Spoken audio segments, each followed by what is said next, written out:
Echoes by the Lake. Somewhere in the quiet northern states of America, where the wind drifts softly across the open fields, an elderly man with snowy white hair sits by the lake. He is 70 now, a former world champion in basketball. In the gentle curve of his bowed head, one can trace not only the weight of age, but the marks of a life lived on the grand stage, victories, defeats, and the golden glow of glory. But today, his gaze is fixed not on the fishing rod resting in his hands, nor on the still surface of the lake. He is staring into the waters of memory. Here, wrapped in this peaceful silence, he remembers his childhood. Back then, he was just an ordinary schoolboy. But everything changed when he turned 12.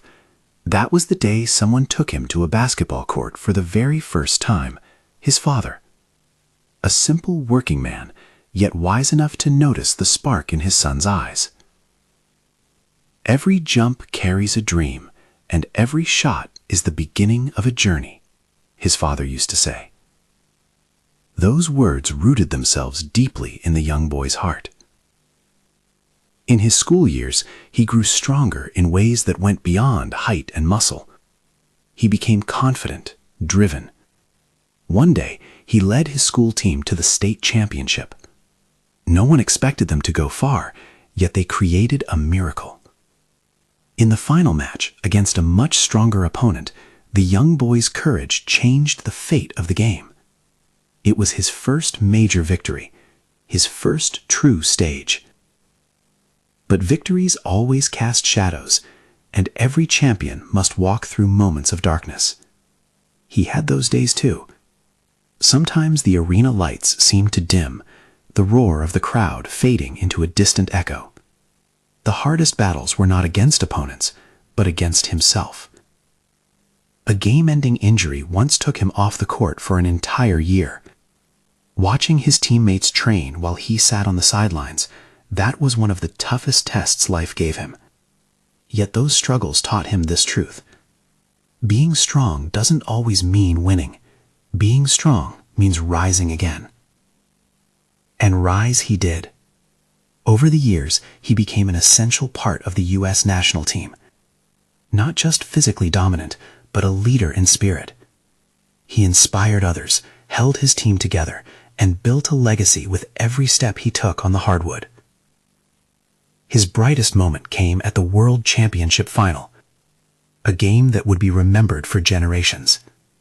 When the final whistle blew and the crowd erupted to their feet, he stood at center court, feeling every dream of his youth blazing into reality. And now, here he is, quietly sitting by the lake, fishing. Every cast into the still water pulls up another memory. His father's voice still feels close. Every jump carries a dream, son. He smiles, because those dreams gave him wings. The losses strengthened him. The victories shaped the most brilliant chapters of his life. This white-haired man is no longer the legend roaring through stadiums. He now lives far from the noise, far from the spotlight, yet basketball still lives within him. He knows well that achievements may fade with time, but the effort, determination, and dreams behind them, those never die. Beneath the sleepy sky and the whispering lake, he finds peace once again. And today, even at the age of 70, he isn't simply fishing. He's walking slowly through the long path of his life one more time, revisiting every triumph and every hardship with gratitude. For a true champion is not the one who never falls, but the one who never stops rising.